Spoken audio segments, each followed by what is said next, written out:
What you are about to hear will blow your mind and give you six-pack abs without even exercising.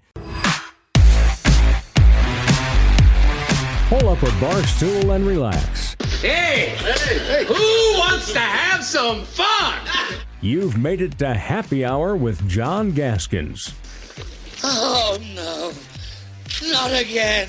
Get ready for entertaining local and regional sports talk that will change your life. Or not. And by the way, when you're telling these little stories, here's a good idea. Have a point. It makes it so much more interesting for the listener. Here's your host, John Gaskins. Here's Johnny. Hello! Ah! I'm back, baby! I'm back!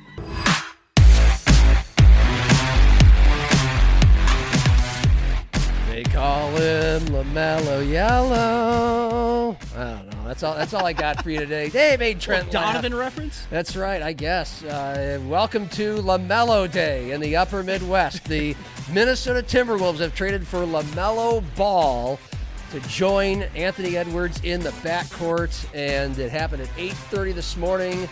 So, yeah, that's kind of a big deal. I think it keeps the train moving pretty well. I love it. It's going to be entertaining. Trent Singer and I are going to break that down. Plus, Eric Peterson, USD men's basketball coach. Look at you dropping that early in the episode, John. I'm proud of you. Special guest today. You inspired me. Just remembering that Trent reminds me every time. Eric Peterson, lot to talk about. Almost an entirely new roster. Cordell's just way back there, too. He is. His boss, John Schemmel, not extending his contract. Cordell? That ticked off. No, not extending Eric Peterson's contract. I think Cordell's pretty safe. I don't think John Schemmel has much to say about Cordell's future, but who knows? And Eric talked about that today. Not Cordell, but the fact that his contract wasn't extended. He's coaching for his job. I think we can all understand that. And so he's excited about his roster. He's not shying away from the situation that he's in, but everything's tenuous in mid-major basketball. So Eric Peterson today, and America, Game 3, World Cup tonight. Means nothing, but it's still fun. Damn fun team to watch. And the bigger picture is next Wednesday's knockout game in the round of 32. How far can this team go? Yeah. Jackson Rentschler, a bartender and manager here at Craven, will be joining us later to talk some World Cup and some Americans and the World Cup watch party. This is the official American Outlaws place. And Trent and I, neither of us have been here. In fact, we watched together at Orion last Friday in Game 2. Good crowd. But we've seen the pictures. This place is the spot, man. It is. I kind of dig the environment in Orion. They opened a little early for Friday's game. This is a 2 o'clock game. Yeah. I dug the environment, but I'm going to come out here tonight and see what this one's all about. Good. My wife and I are going to come out and have a couple drinks. We're recording this on a Thirsty Thursday. So, by the way, happy Cheers. Thirsty Thursday. I got a little carbless watermelon in my with ice on ice in my Team USA cup on the rocks. Mick Ultra, the official beer of the World Cup here. So, the Mick Ultra will be flowing. But they got Busch Light and Bud Light. Don't worry, Americans. Got plenty of all the domestic lights on tap here tonight. I don't think they've been run dry like the Scottish beer that was run dry out in Boston. But indoor, outdoor seating, TVs everywhere, big screen TV outside. The biggest, most hardcore soccer fans in town will be here, and the casuals have picked up on it as well. So, and a lot of you are going to be watching and listening to this probably after the game, into Friday. Fortunately, we don't feel like much of the conversation there is obsolete because, again, the Americans know that they've advanced and they're in good shape. So, but we will talk soccer with Jackson later. Also, Sioux Falls, supposedly one of the 5 finalists to host an NCAA play-in tournament couple of days to join Dayton in the fray in the expanded field. And we'll get to how we feel about Sioux Falls' chances, what the other cities are. But Trent, dude, it's always great during the dog days of summer just to get a big news bomb dropped in our Shams laps. bomb. A sham bomb from ESPN. First to report that LaMelo Ball will be joining the Minnesota Timberwolves. They will have a true point guard after all. I love it. I know people who hate it. What do you think of it as a guy who's not really a Wolves fan? I mean, the reaction's going to be what it is when you trade away a fan favorite like Naz Reid, right? Yeah. And yes. I'm kind of I'm seeing so many negative responses to this from like national guys. You know, Nick Wright's a LaMelo hater through and through, doesn't like it. There's a lot of guys out there who have graded this trade pretty roughly, but the more and more labeling the Timberwolves as desperate, yeah, which they kind of are. Well, I mean, okay, I'll get to that. Yeah. The more and more I look at this, though, and that's okay. It really is. The more and more I look at this, though, I see the vision that Tim Connelly's kind of going for here. Yeah. You know, it's all about freeing Ant, really. You know, from these double teams that he sees night in, night out, especially in the playoffs we're seeing. And really, you saw the ball really slow down offensively when they just ran out of options. I thought the Randall trade was I thought it was smart to kind of do the salary dump there and move on. Yeah. Basically missing out on your trade that you did for Cat. Now this one hits a little different though because Naz was such a fan favorite in Minnesota, and you know I think that's where a lot of people are gonna immediately be like, oh my God, no, you can't. Not Naz. He's not the problem, and Naz isn't the problem really. But you have, in order to acquire somebody who can unlock Ant, you have to make a move like that. Here's how I feel, and I am not a diehard. So I'm not as emotionally attached to Naz Reid, and I think this helps me in that situation because my friend Johnny Ops, who joins all of our Timberwolves talks, him and Chris Johnson, I can read you back the text thread and live vicariously through them. You already tweeted Most that days out. we would have them on to react to a huge event like this, but we just had Chris on yesterday to react to what had happened up until LaMelo, mainly the Julius Randle trade. And you can go back and listen because Chris is very entertaining. But, yeah, I mean, John's like, this is the end of the world. He called this the beginning of the end of the Timberwolves because Melo's an idiot, low IQ. But I think it's more because Johnny Ops is one of those diehard Wolves fans, and they're going to have horrible separation anxiety from Naz Reid. And to what you just said, can they really get rid of their best player? To quote Barack Hussein Obama, yes, they can. Yes, in fact, they should. Naz Reid was a great player. He was a glue guy. He was a backup power forward. He was the best in the league, but he was a backup. In order of importance of to the Wolves' success, where did Naz Reid fall in the last year? What was his ceiling? Maybe the fourth most important guy on the best nights? Okay, what did they need the most to compete with the San Antonio Spurs and to actually get over the hump, reach the NBA Finals? God damn it, this is the... It's a miracle that they're getting 6 games into a semifinals without a true point guard. Yeah. This is the NBA. Look what the Every Knicks level just of basketball. Look what the Knicks just did. It helps to have a true point guard. The only teams that bring up the ball, with a point guard by committee without a true point guard are ones that, where the point guard's injured or something. You got to have one. Yeah. And in LaMelo Ball, you get a guy who is young like Anthony Edwards, but has been in the league. 24 years old. They came in the same draft together. Yep. They're both top 3 draft picks, and he might be dumb. He might be careless, and blah, blah, blah, blah, blah. He can score. He can pass. Yeah. And he get pace of play. Huge issue for the Wolves because Ant half the times bring up the ball, and he brings it up slowly. And if you look at the Hornets' last 4 months, they had the highest scoring team in the NBA. LaMelo Ball's distributing it high volume, 3-point shooter. Chris Finch believes in analytics, man, and he believes that you need to shoot a lot of threes and make a lot of threes. Well, the Wolves were a little bankrupt of that, severely bankrupt of that, and you really need that when you're trying to beat the San Antonio Spurs and you can't really get around Wemby closer to the rim. You need to hit outside shots. Mm-hmm. LaMelo Ball's going to provide not only his own ability to do that, but freeing up Ant, as you said, on threes and everything else. Plus, he knows how to get, there's analytics that go down to corner threes, and like the Hornets were one of the best at that. You need a point guard that sets guys up to get open for all that stuff. I'm not saying he's the second coming of Magic Johnson here. There's still a lot of work to be done in his game. But I will, none of this goes through Ant, right? Or none of this goes through without Ant's kind of a blessing, right? Yes. And so I think it's worth noting that he's, this is something that I think Anthony Edwards wanted too. And on top of that, it's going to be fun. You mentioned it. So much fun. This guy's electric. He averaged 7 assists last season. He played his best team ball last year too. I think that's worth noting too. That's kind of what they've been wanting to see is him play more of a team game, and he took a step in the direction. Was it a big step? Certainly not, but he definitely took a step. Look at that. Hey. All right. Oh, Cap. Okay. Here we go. Tell them what you're seeing there. We got a Jim Beam USA a jersey. Okay. Yep. It's like a cape. Thank you. So that means I put it on the other one. Okay. This is why you watch the show, folks. Yeah. Look at that.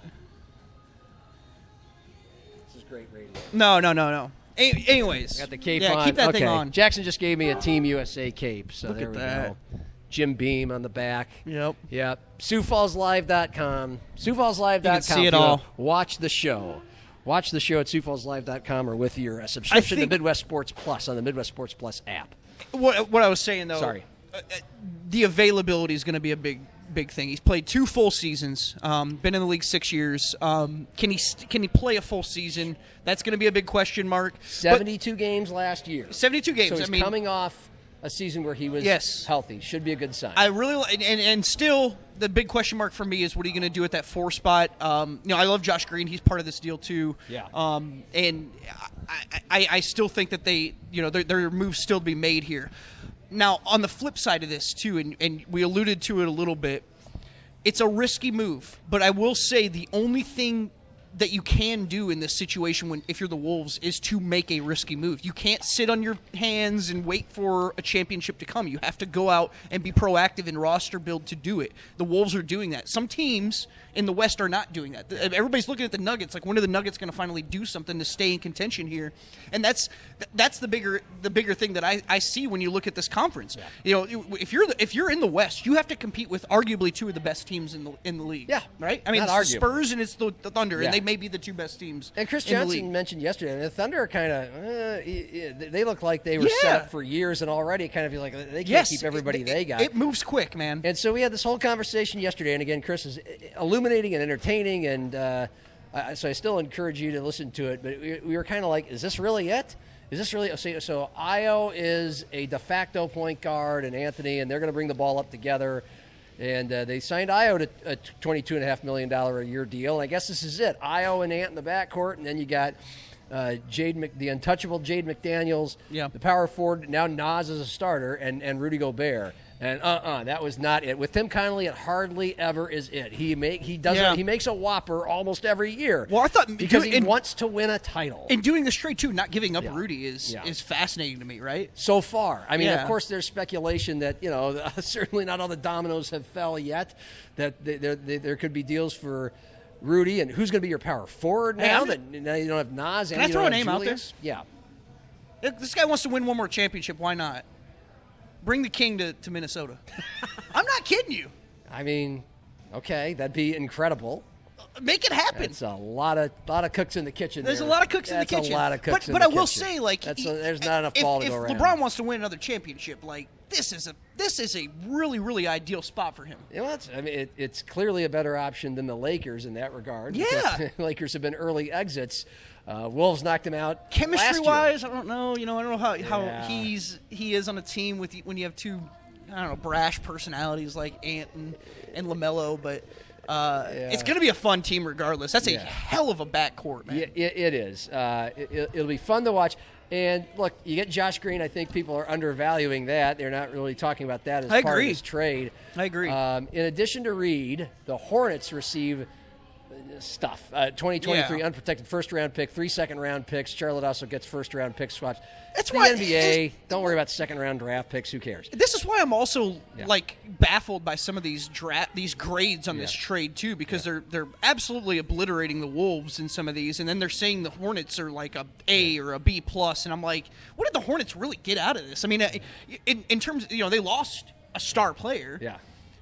I know they have a lot of guys to build around. You got Kobe White. There's stuff there, but I don't know, man. It's Naz Reid. He's a great player, but he's not the most consistent player. He's a glue guy. I mean, you mentioned all that stuff, but I just don't know how this is such a win for them. Other options, by the way, this is the best of the options that you had if you want to get a bona fide point guard onto your team.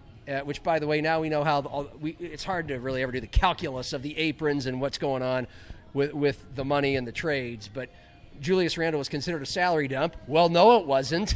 Yeah. It freed up to sign Ayo to a much bigger deal, but not too big.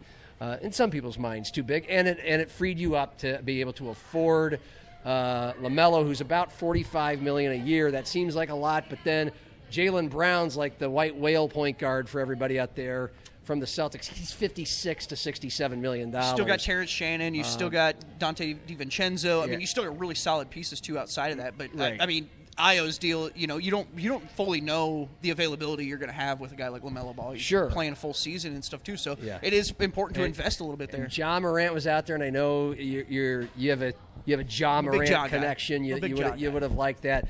But do you think LaMelo Ball is a better option than Ja Morant? At this point, this is probably the better option. I mean, quite literally, like, Ja's coming off a season where he wasn't the most efficient too, and then the injury, and it just hasn't been the same as what we saw his first few years in the league, and I don't know if it turns around. It just the game passes people up so quickly these days. And, that's what we're all worried about. Rudy Gobert is when is he going to fall off the cliff? He's 33. He's been playing pro basketball for 15 years, but reports to Doogie, the Scoopmeister, a guy I trust, he's connected to other teams in the league plus Wolves sources. He says he continues to say that they're going to keep Rudy Gobert. That's off the table. But Tim Connolly has been a master, if anyone is, at just coming around the corner with something you didn't see coming, like the LaMelo Ball trade today. So you always kind of want to stay tuned when it comes to the Wolves and their roster. But this is just to finish the segment, just in lieu of our Timberwolves talkers, Johnny Ops and Chris Johnson. If you listen to this show regularly, you know him, you love him. All right. Let me see here. This is good stuff. This was it started last night. Yeah, I'll try to go as fast as I can. God, your font size too. How old are you? I'm blind. I'm deaf and blind. What? So I'll start with Chris Johnson, who saw the developing rumor last night at 10 p.m. that this was going to happen. He said, "I don't necessarily think this would work, but man, it would be entertaining." Exactly. And then he texted 8:36 this morning when it appeared that it was a real deal. He said, "I feel like Bluto in Animal House, just keeping saying holy shit over and over." And then Johnny Ops chimes in, "For Naz Reid, F word. That effing sucks. Trade Rudy, not Naz." To which Chris says, "Agreed, but Charlotte wanted Naz, so here we are. Got to find a starting four-man, but Ball, Anthony, and Jaden at 1, 2, 3, that'll be fun and great size to boot." At the guard spots. Great size. 6'7", right? Johnny Ops says, "Not a fan of the move whatsoever." Chris says, oh, never mind. Forget about that part. Johnny says, LaMelo Ball is a low IQ idiot. Fun to watch, sure, but that guy is so dumb. This is the beginning of the end. Facepalm. To which Chris says... It very much could be. Yes! As a casual fan, I'm just going to enjoy the hell out of all this. You know, I'm not as emotionally invested. Chris says, I agree that LaMelo's an idiot, but they have to have a point guard, and he can really pass. I don't think it's going to work out, but it'll be entertaining. And John says, Connolly is trying to put together the most low IQ team possible. I can't believe I'm going to have to cheer for that moron now. Good grief. To which CJ says, the only thing worse would have been having Harden up on that front. Yeah. Johnny says, yeah, dumb and old. Naz never got to start here. Wolves did him dirty. Chris says he will get Finch fired by the end of the year. But in a vacuum, you tell me, it's Randall or LaMelo. I take Ball in cause of position. The Naz part hurts, though. To which Johnny Opp says, what an odd offseason, by the way. Trade away Randall, seemingly so Reid can start and they can re-sign Ayo to be a starting point guard, then trade away Reid for a starting point guard. Seems counterintuitive. Ayo is a spendy bench piece. They got to move off DiVincenzo now, right? To which CJ says, gonna have to get a serviceable 4, right? Wish it was Rudy. He's a depreciating asset as far as, again, the player that Johnny Epps thinks the Wolves should have gotten rid of was Rudy. Depreciating asset. They don't have a 4 on the roster right now. This is all true. You don't have a power forward now that you get rid of Naz and Randall. CJ says Rudy didn't fit age-wise. Knipple and Miller like Naz did. Positive, better than taking on Ja, to which Johnny Epps says, could have gotten Ja for a bucket of chicken. It's a zero-sum game. Gave up the most beloved player on the roster. Half the fans will hate this guy. I guarantee it. See, this is why I love the fan reaction. I love Johnny Epps, and I get into Johnny Epps arguments with him all the time about all the Minnesota sports teams. And I have to say, you're too emotionally invested in this guy. People are going to hate. They will not hate LaMelo Ball if he plays well and the team wins. Yeah. And I just think the Wolves still feel like a 55, maybe, well, at least 45, probably 50, probably 55. Win team, a 2 or 3 seed with what they just did. You got to look at the big picture and not get wrapped up in this guy's an idiot or we're going to miss this guy because I loved him because he was a cult figure. Second round is this team's floor, I think is what somebody told me. I think it stays that way, right? Like it's such a positionless game too. Maybe what's the value of a player at that power forward spot? I mean, you're not looking for anybody who's going to completely change the mold. You had like the people who are going to run your team offensively, and all the flow is going to go through those 2 guards. Yeah. And so I do think that you don't need. You just need a wing. Like you need a wing, and I like their size too, up and down too. When you look at Jaden at the 3, and obviously Rudy 6'11", 7 foot at that center spot. They've got really good size up and down. I'm really curious to see what they do at the 4, and hey, Johnny, knows, man. Are you still enjoying the Johnny Epps, Chris Johnson thing? Yeah, keep okay, going. because Johnny thinks this is going to be a disaster. He puts money on this being the thing that ends up making Ant playing elsewhere eventually. It could be. It could. He's not wrong. It could be 1 to 2 years away from that. But we really could. CJ said possibly, but I also guarantee that Ant was consulted on this before they did it. He 100% was. These guys all know each other. Yeah. All these guys in the NBA know each other. They're buddies. Yeah. I got to think that Ant's a fan of LaMelo Ball. Or at least can tolerate him. CJ says, I think it's a fascinating both in a get your popcorn sort of way, scary as hell sort of way. I can see it going both ways, but I want all my game. I want all my game GMs to do it. All I want my GMs to do is go for it while they can. He did. We'll see how it works. So, I mean, I could go on. They go on and on and on. Yeah. Like I said, you can't just sit on your hands. You have to do it, and you have to make risky moves too this time of the year. I mean, this is what you. As a GM, the only way to win a championship is to do that. By the way, now they could get a power forward because of the Randall deal, which was a salary dump. They still have money to play with to possibly get a free agent at the power forward. Yeah. John Collins, Porzingis. I saw Collins' name thrown around. Yeah, a couple of them. Chris says he'd like to see the Wolves trade Rudy for P.J. Washington and Daniel Gafford, but the Mavs have no reason at all to do that. So anyway, you probably got more than you want. Yeah. Out of I thought we did great on our own with Timberwolves talk today. Hey, why not? Not bad. But let's move on. Thank you, Cordell. Anything to add there, Cordell? No. Cordell's the one over here with the vested interest. Cordell wants to move on. Thumbs up or thumbs down on the Ball thing? One or the other. He's kind of. One or the other. Are you more up? He's more up. Okay. Cordell's on board. Me too. All right. Moving on. Hey, last American World Cup soccer game, you and I met at Orion downtown. Great downtown option to watch the games. And first thing you said when I walked in was, hey, did you hear about Sioux Falls NCAA tournament? Yeah, I had just seen the video. That's why He had just seen this video from a guy I've never heard of that apparently works for CBS Sports, David Cobb. I figured out that Albuquerque, Boise, Des Moines, Omaha, Sioux Falls, and Wichita are among those who have submitted bids to be hosts for this newly expanded opening round that'll be part of the 76-team NCAA tournament. And they all sort of share a similar DNA. They're mid-sized cities that don't have major professional sports, but they still have the infrastructure, the event hosting experience, the hotels, the restaurants, the facilities to host opening round games.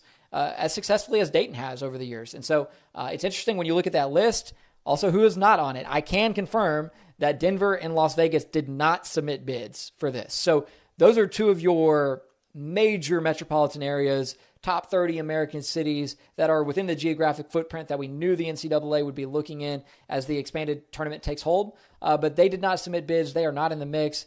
From the looks of things, it's going to be one of these smaller to mid-sized cities. So there you go. Sioux Falls is in the running, if we are to believe this guy, for... And Jerry Pelesci. I mean, we've heard... Yeah, thank you. Well, Sioux Falls did put in a bid. So, of course, in case you missed our couple of chats with Jerry Pelesci from Sioux Falls Sports Authority, Jerry P., the voice of the Coyote women's basketball team, Sioux Falls very much was bidding to be the next Dayton in this expanded NCAA men's tournament field of 76. Now you're going to have, Dayton had 8 teams, 4 games, 2 nights. Now you're going to have Dayton and another city, 24 teams total, 12 in each city, 6 games per city, 3 games a night. And so if you want to do this, obviously you're giving up your aspirations of having the round of 64 and the round of 32, which Sioux Falls has bid for. And basically this town has gotten everything short of the Final Four besides NCAA men's hoops. We've had hockey regionals and the Frozen Four. Mm-hmm. We've had hockey regionals, NCAA women's regionals. It's been almost a decade now. We know this, right? And we do it great. Summit League tournament is great. But can Sioux Falls take that next step? Well, I don't know if there were only 5 cities that actually bid. That could be the case. But the other 4 are cities that also do not have major professional sports teams in them. They are Omaha, Des Moines, Boise, and Albuquerque. And Wichita. Mm-hmm. Did I get that right? Omaha, Des Moines, Boise, Albuquerque, and Wichita. I mean, we just heard David Cobb say that. So Sioux Falls is the smallest of these cities. But you were so excited when you were telling me this last week. Like, do you still feel like Sioux Falls has a good chance? First of all, I'll say it's hard to say, but we can go through the reasons why they have a good chance and why they might not have a good chance. Well, I still am of the same line of thinking where I feel like Sioux Falls is a comparable market to a place like Dayton. And if you're trying to find a place, that embodies that same atmosphere, that playing round atmosphere where you're going to have an awesome crowd on hand for those first games of the tournament, I think Sioux Falls has a good case in that regard. Now, you look at the population numbers, and they're not quite on that same playing field, right? Sioux Falls is probably closer to the smaller side. What is Dayton? Yeah, that's a good... Dayton's got 800,000 plus people. Their arena seats 14,000, which is a little bigger than what we have here. Yeah, it's about 12. So you're looking at Boise would be similar to that then? Boise has a similar in-city limits population to Sioux Falls, like almost exact. They've got a bigger metro area, a much bigger metro area. But Omaha, is twice the size of Sioux Falls population-wise. Yeah. And that's, again, and then metro-wise, Omaha's about 1 million. Yeah. Hotels are not an issue. We're maybe 350,000 here. Yeah. Wichita is much bigger than Sioux Falls. Des Moines, Des Moines within the city limits is only 211,000. Metro area. The metro area, though, they have a much bigger suburban population there that gets them over 700,000, so more than twice of Sioux Falls. Now, how much does population matter? I don't know, because Boise has gotten plenty of first-round games in the NCAA tournament. True, but remember, that's the time zone thing, too. Yeah, the time zone, that's a great element to bring right into the forefront. Well, this is why Sioux Falls had a hard time. First of all, this is why I think Sioux Falls out of these cities still probably has the longest odds. These other cities have hosted NCAA men's tournament games before. Mm-hmm. They've done it, and the NCAA has come back. They've all done it multiple times, at least once. I think all of them more than twice. That's a mountain time zone, Albuquerque. So that, for one, I think hurts Sioux Falls. Also being in the central time zone was hurting Sioux Falls. It was an advantage to be a Boise or a Spokane, similar-sized cities but bigger than Sioux Falls, but they were in the western time zones for those late-night games. Sioux Falls was competing with Chicago, Minneapolis, Dallas, Birmingham, New Orleans, Oklahoma City, Tulsa, St. Louis. So many cities. You're not going to beat those cities, which is partly why Sioux Falls does have a much better chance of getting this than they had of getting the rounds of 64 and 32. Right. I guess we're just starting with the negatives, so I'll continue with why it's going to be a long shot. Mm-hmm. According to Jerry P., they do put a premium on the number of full-service hotels that you have in the city. This matters to people in the NCAA. It matters to the teams. By full-service hotels, it means you got to have a kitchen that can make a lot of food, like a real kitchen with a restaurant there on site in the hotel, plus a 4,000 square foot meeting space for meeting, sometimes literally practicing basketball in that space. 4,000 square feet, big convention/conference room. Yeah. Okay, and as far as I know, again, both cities are going to have 12 teams. How many of these types of hotels does Sioux Falls have? 5 or 6. I mean, you got 3 of them downtown. Holiday Inn City Center, Canopy. That helps. You got a new one. What was the Hilton Garden Inn? Now it's the Catlin. You have the Sheridan right out there, next to the arena and Denny Sanford Premier Center. You have the Clubhouse over there, just off of I-29 and 26th Street. Yep. And then I think there's one over here on the south side. It might be a Hampton. It might be a Holiday Inn. Mm-hmm. But I think that's it. Someone can correct me if I'm wrong. So Sioux Falls has half the number of full-service hotels that you would need for 12 teams. And according to Jerry P., they prefer every team gets its own hotel. Mm-hmm. You don't want 2 teams in the same hotel. Plus, the NCAA typically has their people in a different hotel from the teams. Mm-hmm. So, and again, all these cities, bigger cities, I'm guessing they have more full-service hotels. When you talk to Matt Zimmer about this, he thinks it's ridiculous. He thinks it's a stupid factor, but it is real. But again, how much that weighs into the equation, how big of a piece of the pie of the decision that is, I don't know. Remember, these cities are bidding as well. They're putting in financial bids. Oh, yeah. If Sioux Falls outbid all these cities, well, that increases their chances, right? Yeah. So that's something else I think we should mention. And you're right. It's a long shot. It certainly is. I mean, Sioux Falls has never hosted an NCAA tournament game at the Division I level. And on top of that, you're going against, Boise, Omaha, Wichita. These are places that are well suited for it. We've seen it work in the past. But yeah, I mean, I don't know, man. I think it's cool that they're in the race. Yeah. Like that's the first step here. Just to know that there's a chance that they could be able to pull this off, I think is the most encouraging part. And maybe it is. I think this is still a city that's growing so much, and it could still be just something that's. Just a few years down the road, right? Like it's, and that to me is you got to start somewhere, and that's kind of where I'm at. You got to keep taking your swings. Zach Borg did a wonderful feature about a month ago, breaking this down over the course of 10 minutes, and he talked to Jerry's boss, the director of the Sioux Falls Sports Authority. I think his name is Tom Lee, and. But he also talked to the guy who runs that kind of show in Des Moines to get events there. That was the best part of it. That was too. illuminating. Yeah. And Des Moines, the guy said, we were told, we tried and we were told no and no and no, and we just kept swinging. Yeah. The city got bigger, we got better at this, and finally we got it, and then we bowled them over, and they came back. I think Des Moines hosted it twice. Yep. So that's your model for Sioux Falls, and of course Des Moines, like Sioux Falls. We've accentuated the negative here. We all know that Sioux Falls does a brilliant job with the Summit League tournament. First-class facility. The arena looks great on TV. And the Summit League tournament and the men's hockey regionals, the women's NCAA regional, it's been 5 stars every time. The teams love it. NCAA officials tell the Sioux Falls Sports Authority, you're awesome at this. Yeah. Like, they know how to host these things. We're not arguing that Sioux Falls would not be an excellent host, and people would show up. Yeah. Even if none of these teams are anywhere near. I mean, hopefully you get an Iowa State or an Iowa to come in here one year, or Nebraska, something like that. But you're going to get a lot of mid-majors. South Dakota State, maybe. Yeah, these play-in games, you're going to see some mid-majors for sure. And we would show up for this. Yeah. I mean, I don't think we show up for, right? I think this city would go crazy.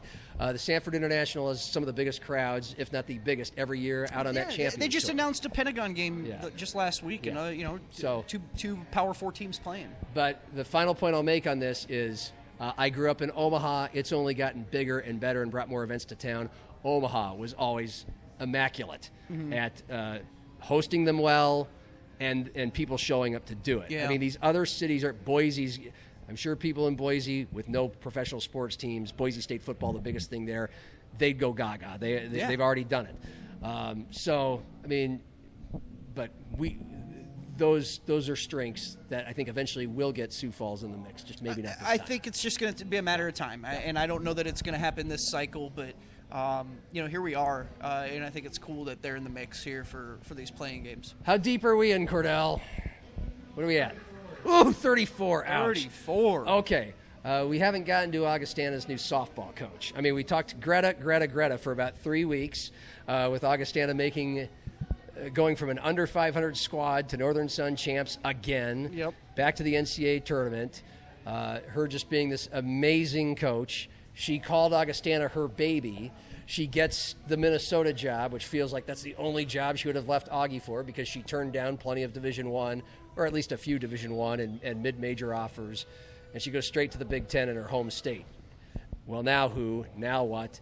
And like they did with women's basketball to replace the legend Dave Krauth, they go the Division 3 route. And I know that might have some people, well, at the very least going, who is this? And also, because that was a one-year disaster. I don't think it's quite fair to just say just because that didn't work that a Division III in softball coach couldn't work out. Yeah, Colleen Powers, St. Catherine's University. She was there for 13 years. She's going to be the one taking over for Greta Melstead. She's a U of M alum, which is really interesting. You know, obviously taking over for a coach who's now going to her alma mater. Pretty cool. But I think the reaction from everything I've heard is players are pretty excited just about this this meeting that Josh had with the players. 13 years there. 13 years there at St. Got a lot of head coaching experience. 287 wins during that time. I know she took him to a national tournament one of those years. She was 24-18 last year. So, to carry on a tradition, she's stepping into some big shoes in the NSIC, right? Like this is Augie's conference, and they've run it for a while. And so we'll see. We'll see if she can kind of carry the torch. I really liked Julian Flores-Bennett and her records as a head coach, although she hadn't been there for much. Community college in the Iowa, Omaha right? area, Council Bluffs, right across the river from Omaha. A year or two at a school in Texas. I mean, she had great records, and she was young, and she was definitely not Dave Krauth, who was older and retired. Mm-hmm. She was a nice person. I spent an afternoon playing in a golf scramble with her, and I just felt horrible about how that all shaped out. Some differences here is a lot more head coaching experience. Way more. From Powers. Also, in a place where Augie's going to be recruiting to. I mean, Minnesota is obviously the main recruiting footbed for sure for all these teams in the Northern Sun, and particularly Augustana. And so she has a more familiarity with the region from which you're going to get most of your players than I think Jillian did. So if we want to go back to comparing D3 hires. So on paper it looks good, even though you go kind of D3, well, but, sometimes you hire from the level below you. Yeah, that's what happened. And that's what happened here. Yeah, and we'll see how it works for U of M. Yeah. You know what I mean? No kidding. That's the big one. But I think, from everything I've heard, it was received really well from the players. And that, to me, is key. It seemed like Josh Morton kind of went out and tried to find somebody that the players, like he tried to find an ID of a coach that fit that mold, and it seemed like Colleen Powers was the one who fit it the best. It's riskier to go to the outside these days. USD didn't do it. They felt like they had what they needed right there in Shannon Pivovar. But again, kids can get D2 kids can get in the transfer portal anytime they want. So I guess it's probably not as much of a nervous thing. Like, we don't want anybody to leave. So I think it depends on the program and the timing, right? Yeah. I think if you're talking basketball, football, there's certainly going to be some of that. And those are your revenue sports. So, I think it all depends on that. Like there's factors that Division II schools have to weigh. It varies based on program. Softball program's a little different, right? You're not you're not banking on the money that it's producing. As with a lot of coaching hires, especially when you hire someone you've never heard of before, we'll just wait and see. Yeah. Don't drop the gavel. Excited to meet her and learn about her. Absolutely. Last thing, I mean, you certainly this is the time of year where all the sanctioned sports around here aren't going on. Doesn't give us a shortage of things to talk about on Happy Hour. Case in point, our show today. But it gives you a chance to write some kind of outside-the-box type of stories. And you had a really outside-the-box one. Yeah. SiouxFallsLive.com this week. Yeah, I got to give a shout-out to David Brown, who gave me the assist on that. He works at Sanford now, and he just kind of put it in my ear a couple weeks ago that there were some show choir kids training down at Roosevelt in the weight room. And I was like, well, that's kind of interesting for sure. Let's see if we can set something up. So I went down there to talk with them. And Kurt Selberg, he's the strength and conditioning coach through Sanford that works with Roosevelt.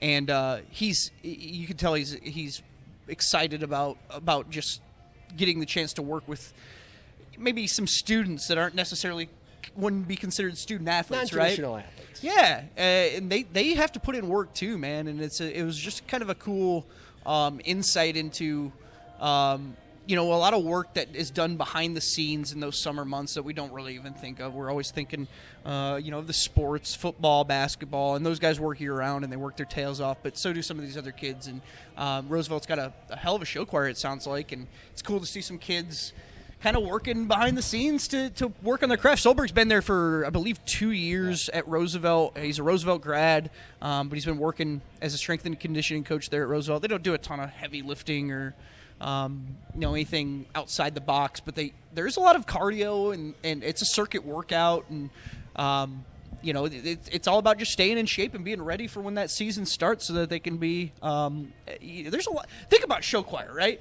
Like you're dancing and you're singing and you're having to memorize. There's a lot going into that. And I think having that physical acumen is really important. So to me, it kind of appealed on a whole nother level. And then they talked about kind of how it's a community builder for kids who maybe are just learning show choir and how they can kind of ingratiate themselves early on. Yeah. So it's kind of cool. It's cool to learn about something different. I love it. And you're right. There's more durability for all their performances there. They don't get as tired. You should perform better, just like is the case in athletics. They're going to have their first all-boys show choir this year, which is kind of interesting, too. Nice. Yeah. All right. Well, check that out at SiouxFallsLive.com. Nobody covers more sports more thoroughly around here in this region than SiouxFallsLive.com. Yes, we do. So, thank you, Trent. Yeah, of course. Appreciate it. 41, I'm guessing 41. We do those 41? 41, okay. Nail that? Could do better. We could do better, but I thought we, once he told us 34, we hustled pretty well there. Yeah, we did good. Hey, Eric Peterson coming up. A lot of USD hoops now. Very good interview. He's always a good guy. And Jackson Rensselaer later on to talk about the World Cup and the watch parties here at Craven. So for Trent and Cordell, cheers. Cheers.